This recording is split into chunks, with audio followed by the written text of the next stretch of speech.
Are you having trouble with allow sharing status on the WhatsApp app?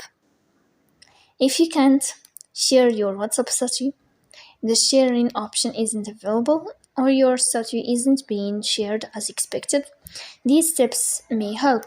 In this video, I will show you how to fix allow sharing status on WhatsApp. The first thing you have to do is to go to WhatsApp. Here in this page, you will move to three dots on above. You will click on settings.